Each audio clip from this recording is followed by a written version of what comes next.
Welcome to the Fireplace Show. This is the second episode of 2026. I hope you guys are doing okay. Happy New Year still. Nyi bado mnaambiwa Happy New Year ama namna gani? Alright, welcome to the show. Niko na guest hapa, Vicky karibu. It's not your first time to be on this show, si ndio? Yeah. Uko aje? Niko poa kabisa. Yeah. How is your 2026 taking you? My 2026 is good. Okay. Yeah, God has been faithful. Tumevuka mwaka, we say thank you. Okay. Yeah. Fantastic. So, karibu to the show. Wale ambao hawakujui labda wape introduction vizuri, wapate kujua who are you, what are you doing, stuff like that. Okay, my name is Victory Nekesa. Mm-hmm. I am the project coordinator for Mt Elgon Conservation Week. Okay. And I'm from Ecosystem Steward. Okay. Ecosystem Steward is a community-based conservation organization. Mm-hmm. It's a non-profit organization operating countrywide, and we are doing conservation around the Mt Elgon ecosystem and also some other places. Okay. Yeah. Fantastic.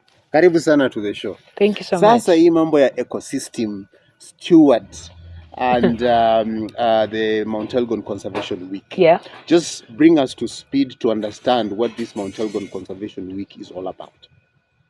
Well, Mt Elgon Conservation Week is just about us as a community and as a people that live around Mt Elgon ecosystem. Yeah. Us paying courtesy back to an ecosystem that feeds us. Mm-hmm. Because Mt Elgon is everything. It's among the 5 major water towers. Mm-hmm. in Kenya. Mm-hmm. And Trans Nzoia is lucky enough to actually have 2 water towers. That is the Cherengani Hills and the Mt Elgon National Park. Okay. So it is just about us giving back to that ecosystem that feeds us. Okay. Yeah. So when you talk about giving back, and I know how significant and how critical Mt Elgon as a resource is. Yeah. When you talk about giving back, what exactly do you mean? You see, when you look at Mt Elgon at the moment, we have like the biodiversity in itself. It has wildlife, it has the forests, and there are also issues of degradation that have been going on. You'll find like we are approaching February. In February is when we have a lot of forest fires. Yeah. We have a lot of issues that are going on at the park. We have people encroaching the park. There are also some other challenges that are facing us and also the communities around it, because as Africans, we are used to us having herbs. We are used to us just harvesting it from the forest, maybe by debarking some of these trees. But you'll find some of the methods that we were used to doing in the past. Yeah. Because of the issues of climate change, when we do it now, we are just going against nature. Okay. Because by debarking most of those trees, the indigenous trees that we have, most of those trees die. They don't survive. Okay. So we are trying to just educate the communities around Mt Elgon to also just bring back that sacredness as African society and African communities. You'll find like most of the rivers, most of our mountains were sacred to us.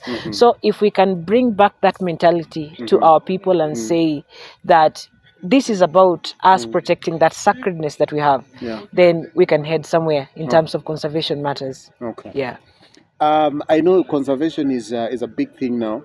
Yeah. And communities are there is a struggle for balance. Yeah. Between keeping our ecosystems intact. Yeah. But still depending on them for provision. Yeah. Or whatever it is, whether it's water, forest resources, and stuff like that. Yeah. How is this even going to be possible? Well, it's a really huge challenge, because you'll find most of the people are doing charcoal burning. It's a source of livelihood around the area. And the other challenge that you'll realize also that we are facing, and also the people that have come before us, and also just individuals and partners that are working around not only Mt Elgon National Park, but also most of our forests and national parks. Yeah. You'll find that the further you are from the park, maybe the more environmental conscious the people are about conserving that particular ecosystem. Like in Mt Elgon, the communities around the park, it's very hard for you to see even a single tree. on any of their farms. So that is a really big challenge.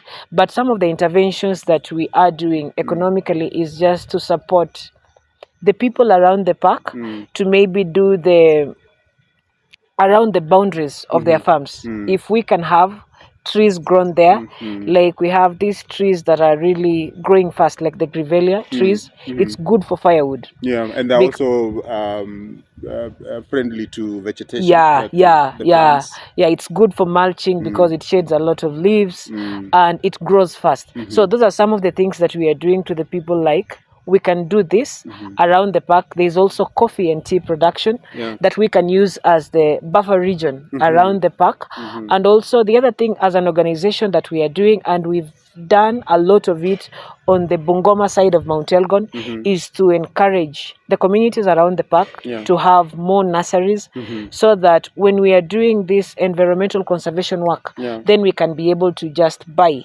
trees from these particular communities and particular organizations that are there, because the government at the moment is having the 15 billion tree target. It was target. It was launched in 2025, and as an organization, our target is 50 million. As we go into this Mt Elgon Conservation Week, and also previously what we've been doing, that is our target. So if we can be able to get these trees and we plant it with the people, but these are trees that are from the people, then I think that can contribute in a positive way in just growing them economically. Great. So that is an amazing job you guys are doing. So take us through help us to visualize what Mt Elgon Conservation Week looks like. Like, is it gonna be like 8 days, 7 days of the week, and what activities are gonna happen on that particular week and stuff like that? First, before that, I would like to say that we've come a long way. It has been years and months of people having a lot of meetings in the offices, meetings in the boardrooms, meetings with communities like KFS, Bungoma County, through the leadership of Mr. Abung, and also Equity Bank and KCB Bank, Bungoma County, have also been really helpful. And not to forget about the education stakeholders. We have the county directors for education, both as from the national government and also the county governments. The TVET, they have really been helpful. So, because the major thing is for us to change the mindset of the people, especially the children. You see, you can change the mindset of a child and just make them love the environment, but it is so hard for you to change an adult. An adult that thinks, if I plant a lot of trees and I'm near the park, the government is going to take this because it's a forest one day. So that is tough. We is also, that the reason why they're not planting trees on their farms? Most of them are saying. I never got that idea. Most of them are saying that. And also the good thing is that the Ministry of Fisheries, like in Trans Nzoia County, is really just so excited about it. And you see, since we have water from the park, if we could also be able to create small dams around that, along the river, then people can also be able to keep fish. So going back to Mt Elgon Conservation Week, we envision a really high number of students, because we are having, it's a 7-day event that is from 16th to 22nd of February. And the reason why February was chosen is because when we approached Kenya Wildlife Service as our partner, they picked on February because February is the most dry month in Mt Elgon, and because of accessibility, and also you'll see, like, having children in the park, we will need buses and all that going up. So February was chosen because of that. It was very ideal for us to have that conservation week on that particular month and on those particular days. And also it's because when you look at the school calendar, that is the time that you will see that it's almost, after that is when they're having their midterm break. And then after the midterm break is when they'll be preparing for their end term exams. So some of the activities that we will be having is of all the partners that we are bringing on board, one of the things that we are raising is we need people to see the value of Elgon. Elgon as an ecosystem, because you'll find some of the people like in Kitale town, or maybe in Busia County, or Bungoma County, or in any other part of the country, or maybe even in Kisumu, maybe they might see Mount Elgon is only just as a forest. Yeah, it's a forest. It's just benefiting the people maybe around the park. But the thing that we are trying to bring as the value of Elgon is that you'll find maybe a person here in town saying, I'll just drill water and I'll get water. I don't need to have rain or something for me to have. But you see, all this, it's all relevant because from the water tower, that's the aquifer, the source. If anything is tampered with that from the source, then even the water levels, the water levels will go down from this other side. So that is one of the things that we are trying to just teach people about, and also on the side of wildlife and the aspect of tourism. You'll find that the local tourism in the Western Conservation, it's so low, especially the Mt Elgon National Park, and it's also quite unfortunate that the people, the locals, the people in town and everywhere, they don't know that in Mt Elgon you can go there and see an elephant. They don't know you can get to see a zebra. They don't know you can get to see a buffalo. You see, we have the mountain leopard there, but people don't know about those things. So those are some of the things that we really want the stakeholders, and especially like the Kenya Wildlife Service, to come strongly about educating people about this. We have people on board like the KFS to teach people about the importance of conserving the indigenous trees, growing trees, and planting trees and growing them, not just planting those trees and leaving them there. The other thing that Mt Elgon Conservation Week is about us showing the threats that Elgon is facing. We have, on the side of mitigation of climate change, one of the things that has really come out so clearly in each and every part of the world is tree planting. But most times we are planting trees for the cameras and we leave it like that. We never go back. So that is where Ecosystem Steward is mobilizing resources to give the trees, of which those trees will not be planted in February, but they'll be planted at the onset of the rains.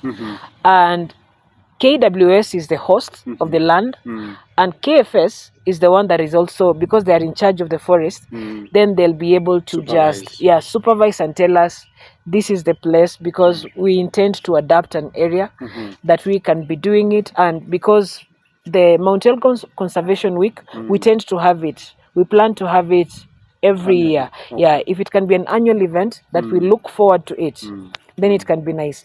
And then the other thing that we are also bringing out in this, clearly in this Mt Elgon Conservation Week, is about the interventions that some of the stakeholders have done about the park. We have the Save the Elephant Foundation that are doing something about the park.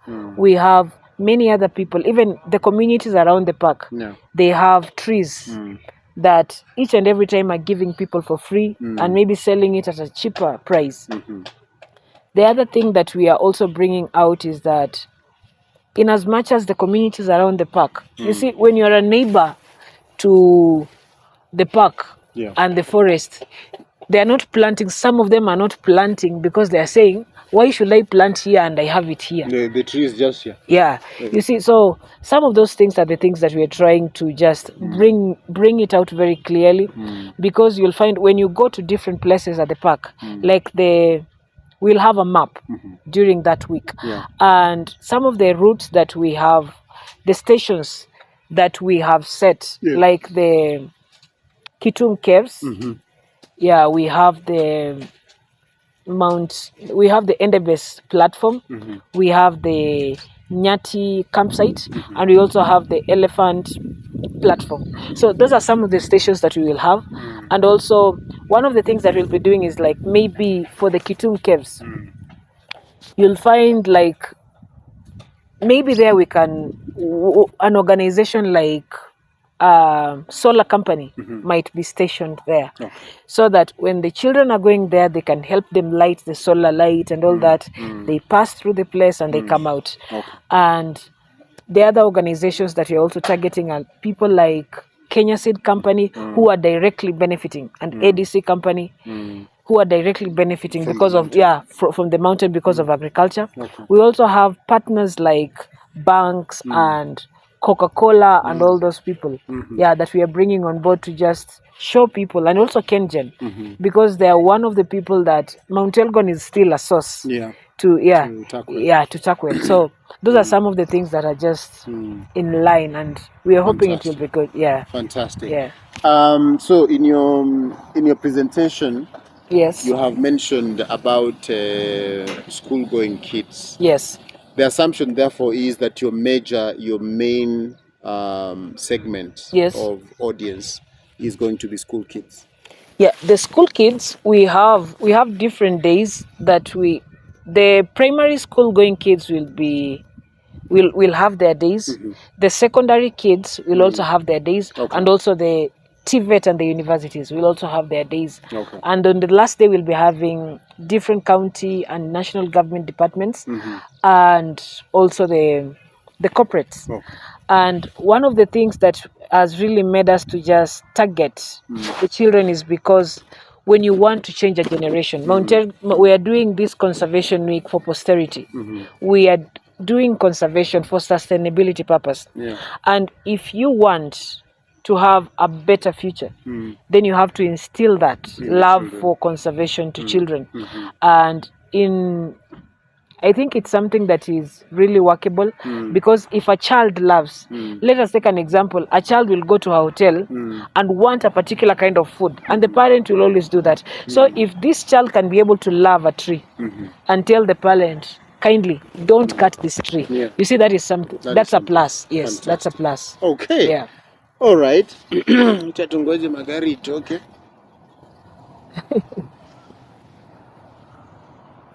So we come back and talk about all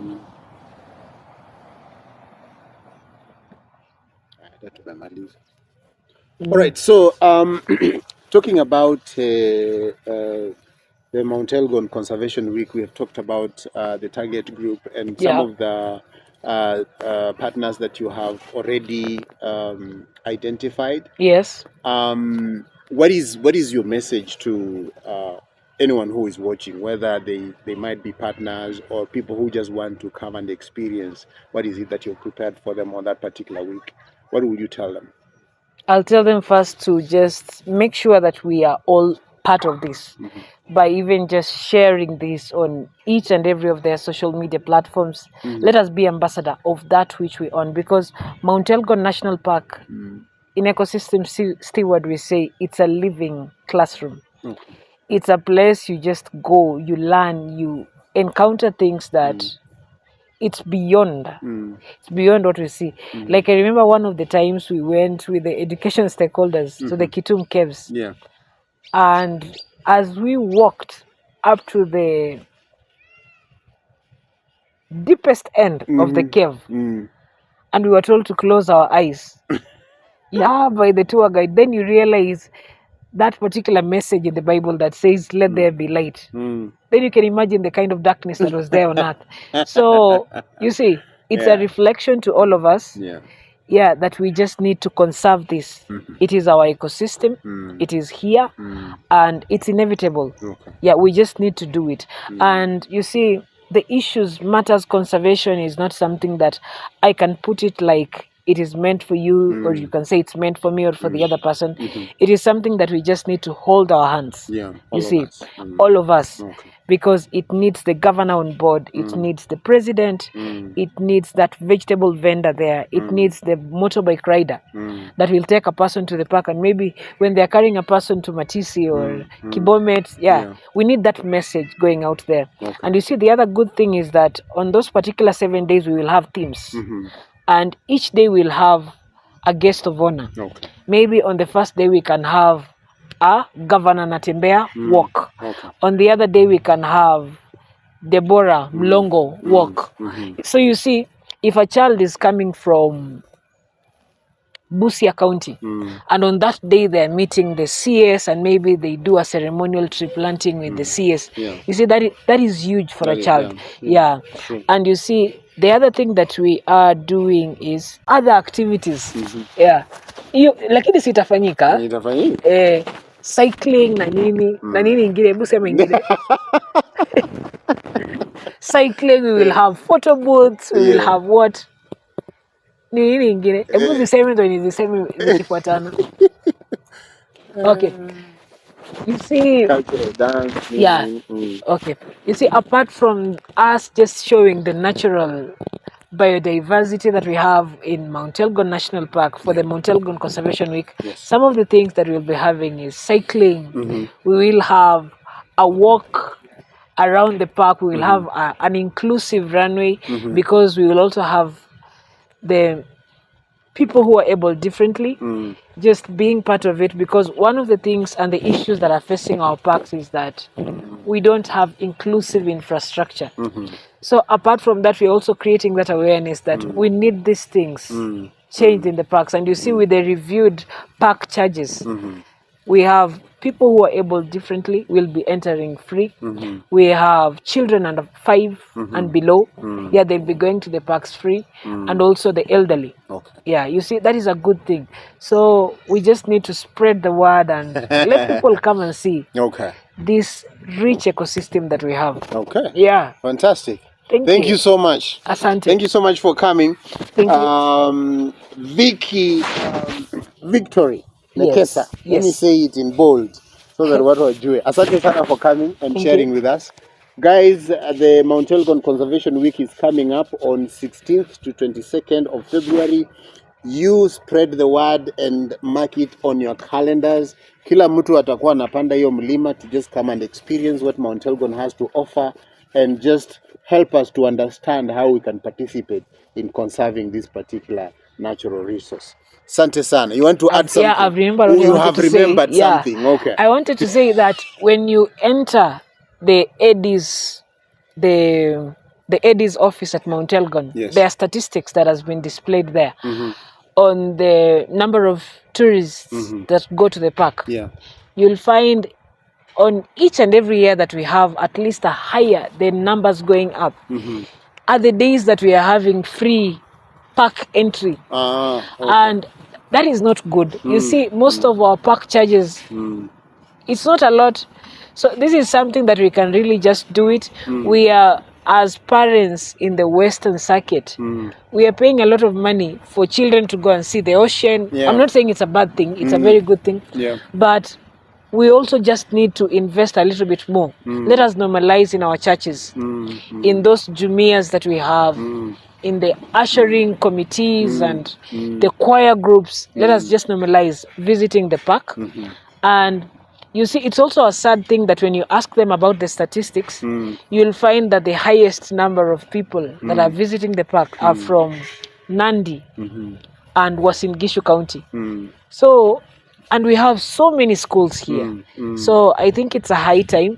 This is a place that when your child goes there, they can see impala, they can see the bongo, they can see the waterbuck, the bushbuck, you see, they can see the baboon. So we just need to normalize it, and we just need to do it now. Okay. All right. Msingoje kwenda free kwa park tafadhali. Enda ulipe, uingie kwa park, uenjoy pesa yako kama ni 500 or whatever charge they have given you, itakuwa ni vizuri. So thank you so much once again for coming through. Thank you. I will see you at Mt Elgon Conservation Week, sindio? Yes, I'll be there. Tuonane Mt Elgon Conservation Week from 16th to 22nd of February. From me, I'll see you in the next episode. Bye-bye.